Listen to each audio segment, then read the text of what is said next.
Hello students, we are ready with the second part of important questions of business organization. So the first question is, what is the primary goal of risk management in business? Business में risk management का प्रमुख उद्देश्य क्या है?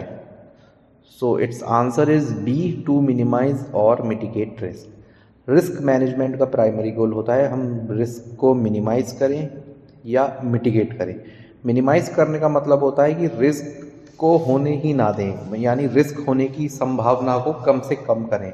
और mitigate का मतलब होता है कि एक बार जब रिस्क हो जाए कोई, फिर हम उसको ओवरकम कैसे करते हैं। फॉर एग्ज़ाम्पल, हम अगर कहीं पर कोई आग लग जाती है तो हम आग पर तो कंट्रोल नहीं कर सकते, लेकिन अगर हमारे पास एक प्रॉपर फायर सेफ्टी सिस्टम हुआ तो हम उस आग पे जल्दी से कंट्रोल कर सकते हैं। सो उसको कहते हैं रिस्क मिटिगेशन। तो रिस्क मैनेजमेंट का प्राइमरी गोल हमारे बिजनेस में यही होता है कि रिस्क को या मिनिमाइज करें या फिर मिटिगेट करें। Question number 2, which of the following is a financial method of handling business risk? Business risk को हैंडल करने का फाइनेंशियल मेथड कौन सा है, यानी वित्तीय तरीका कौन सा है? तो इसका आंसर है परचेजिंग इंश्योरेंस। इंश्योरेंस को परचेज करके हम अपने रिस्क को फाइनेंशियली हैंडल कर सकते हैं, क्योंकि जो भी हमारे लॉसेस होते हैं इंश्योरेंस के थ्रू हमें बहुत हद तक रिकवरी हो जाती है।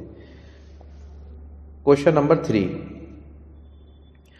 which type of business risk is associated with supply chain disruptions and equipment failures?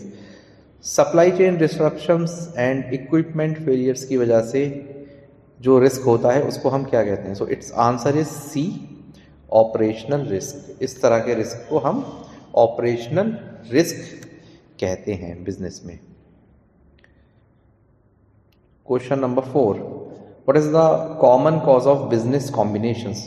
जो बिजनेस कॉम्बिनेशंस होते हैं, बिजनेस कॉम्बिनेशंस मीन्स जब दो कंपनियां एक साथ व्यापार करने के लिए आते हैं या आपस में मर्ज हो जाते हैं, इसको मर्जर भी कहते हैं। तो इसकी कॉमन कॉज यानी इसकी प्रमुख वजह क्या होती है? वैसे तो इसके बहुत सारे रीजंस होते हैं मर्जर होने के, but what is the main cause? So it's main cause is business expansion and growth opportunities.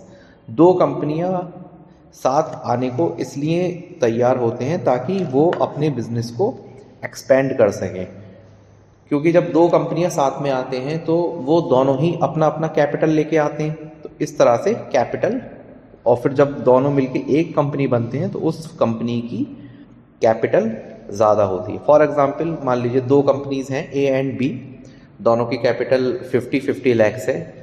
अब ये दोनों कॉम्बिनेशन करते हैं या मर्जर करते हैं और एक नई कंपनी बिल्ड करते हैं सी। तो अब जो सी की कैपिटल हो जाएगी वो 1 CR हो जाएगी, जो कि पहले से एग्जिस्टिंग ए और बी से ज़्यादा होगी, और प्लस ग्रोथ की अपॉर्चुनिटीज़ भी बढ़ जाती हैं, इसलिए बिजनेस कॉम्बिनेशन होता है। Question number 5, in a horizontal business combination the companies involved are typically engaged in. Horizontal business combination में जो कंपनीज होती हैं वो किस तरह की कंपनीज आपस में मिलती हैं? तो देखिए, बिजनेस कॉम्बिनेशन 4 प्रकार का होता है: horizontal, vertical, diagonal and circular. तो हॉरिजॉन्टल बिजनेस कॉम्बिनेशन में वही कंपनीज मर्ज करती हैं जिनका नेचर ऑफ बिजनेस सेम होता है। फॉर एग्जांपल, अगर मैं आपको रियल लाइफ एग्जांपल दूं तो जो हमारे यहाँ टेलीकम्युनिकेशन की कंपनीज हैं, दो कंपनीज थी, वोडाफोन एंड आइडिया। फिर जब इनका मर्जर हुआ तो एक नई कंपनी बनी VI। तो वोडाफोन और आइडिया दोनों का ही सेम काम था, और जो एक नई एंटिटी बनी है वो भी, उसका भी सेम काम है, यानी ये हमें टेलीकम्युनिकेशन सर्विसेज प्रोवाइड करवा रहे हैं। So it's answer is D, similar और competing businesses. Question number 6, what is a conglomerate business combination? Conglomerate business combination किसे कहते हैं?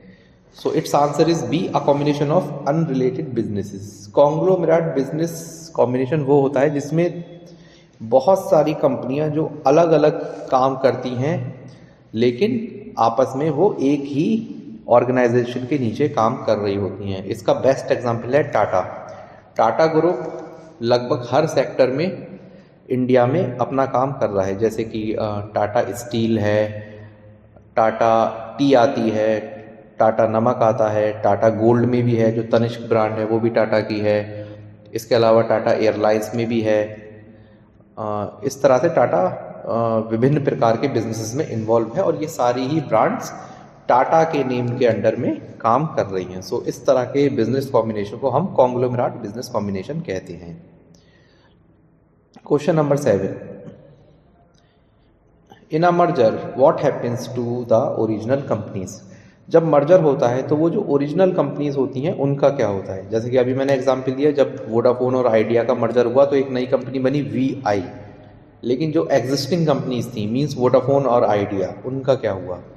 तो its answer is B, they dissolve and cease to exist, यानी वो पूरी तरीके से डिसॉल्व हो जाती हैं और उनका अस्तित्व खत्म हो जाता है।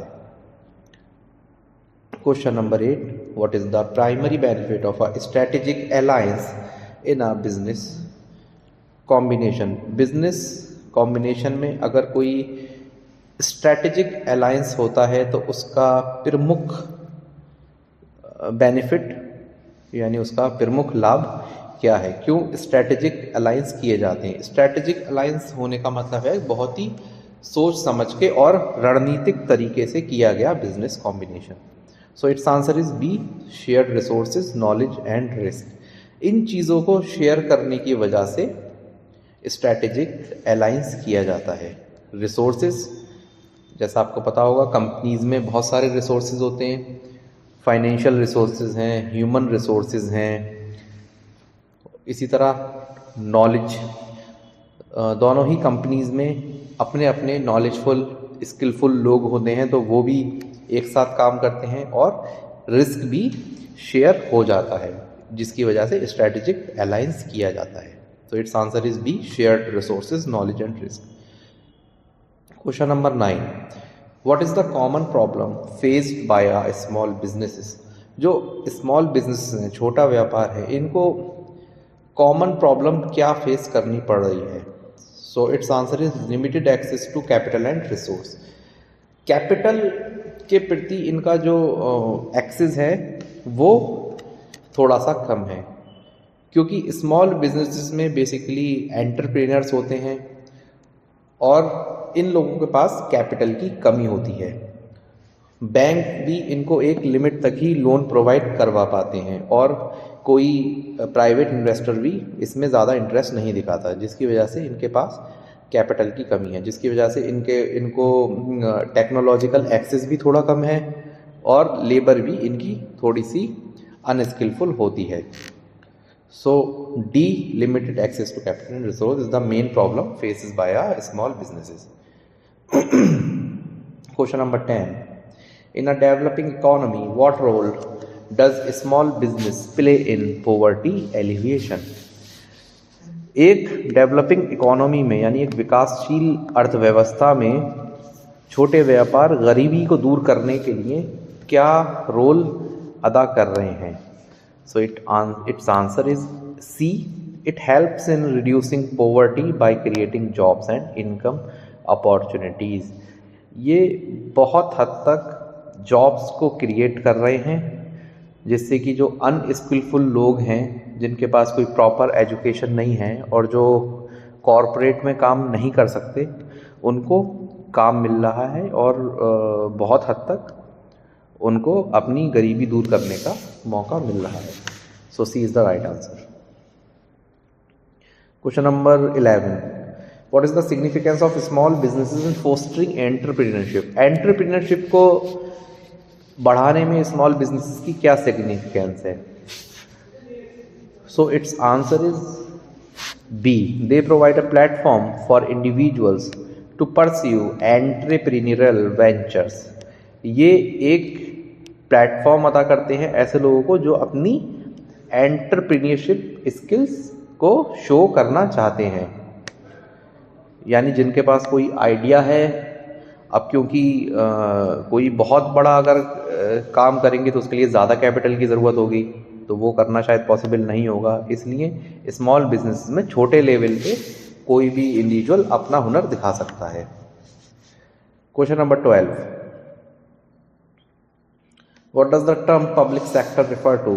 पब्लिक सेक्टर किसको कहते हैं? तो पब्लिक सेक्टर गवर्नमेंट की जो ओन्ड एंड ऑपरेटेड इंटरप्राइजेज होती हैं, that are called public sector. दो तरह की कंपनीज होती हैं, private company, public company. Public company वो होती है जिसमें कि सरकार का शेयर 51% या उससे ज़्यादा होता है और उसका मैनेजमेंट और उसके सारे ऑपरेशंस गवर्नमेंट ही देखती है।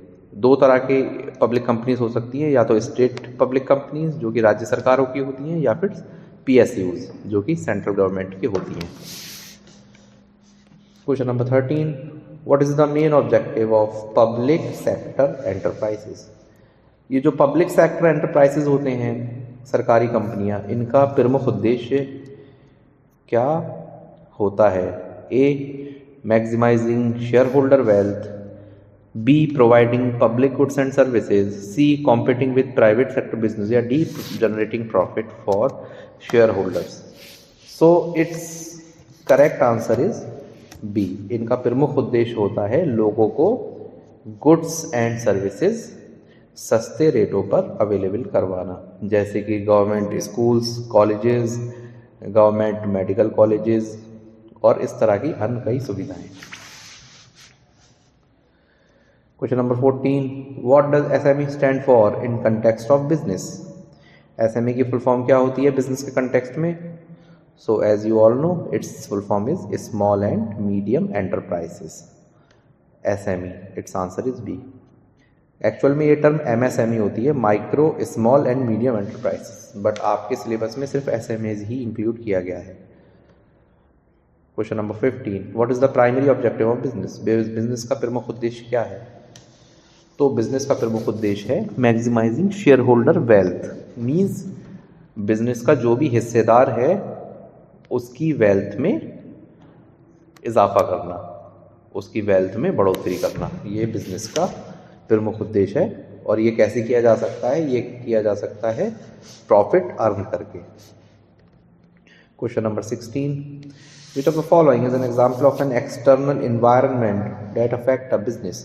इनमें से एक्सटर्नल इन्वायरमेंट का फैक्टर क्या है जो बिजनेस को अफेक्ट करता है? So it's answer is B, market demand for the company's product. Company जो प्रोडक्ट बना रही है उसकी मार्केट डिमांड, ये एक एक्सटर्नल फैक्टर है, यानी बिजनेस से बाहर की दुनिया का factor. Question number 17, what is the legal structure of a sole proprietorship? Sole proprietorship का लीगल स्ट्रक्चर क्या होता है?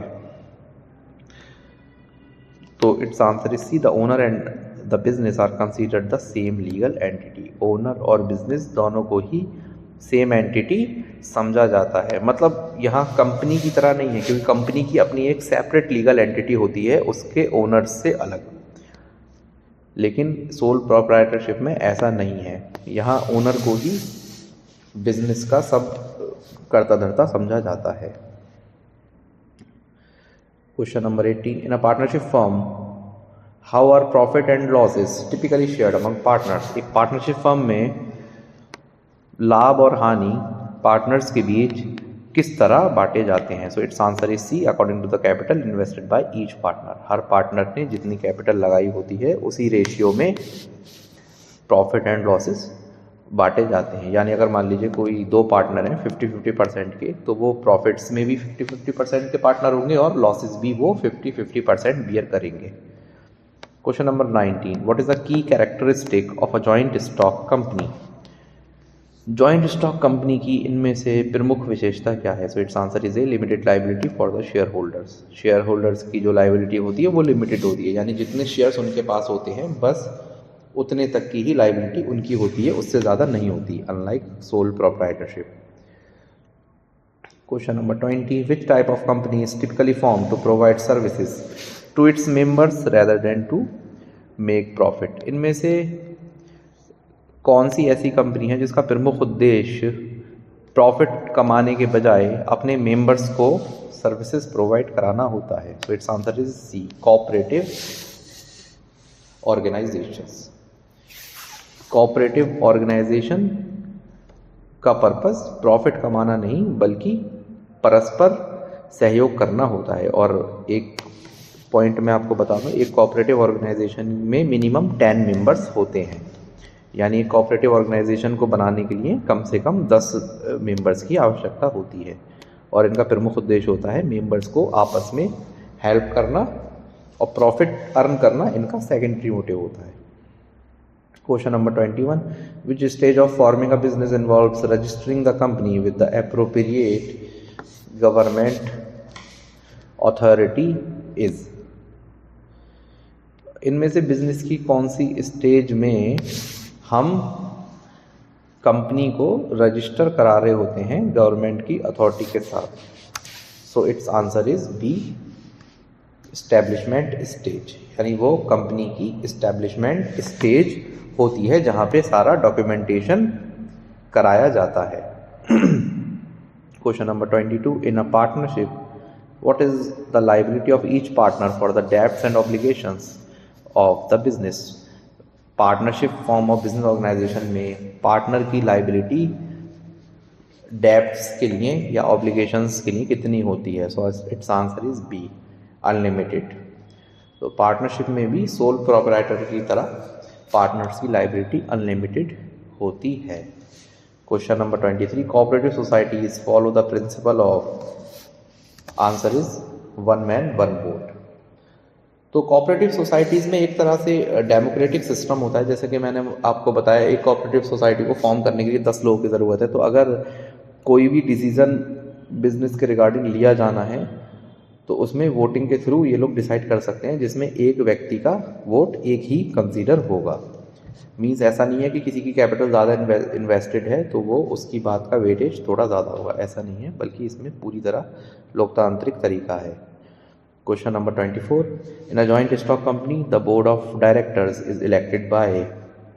एक जॉइंट स्टॉक कंपनी में जो BODs होता है, बोर्ड ऑफ डायरेक्टर्स, इसको कौन इलेक्ट करता है? So it's answer is B, share holders. Company के जो शेयर धारक होते हैं वो ही कंपनी के बोर्ड ऑफ डायरेक्टर्स को इलेक्ट करते हैं। And question number 25. The capital of company is divided into many parts, each such part is called? एक कंपनी की जो पूंजी होती है वो छोटे छोटे कई हिस्सों में विभाजित होती है, तो उस प्रत्येक हिस्से को क्या कहा जाता है? So it's answer is share. उसको हम शेयर या अंश कहते हैं। So, thank you.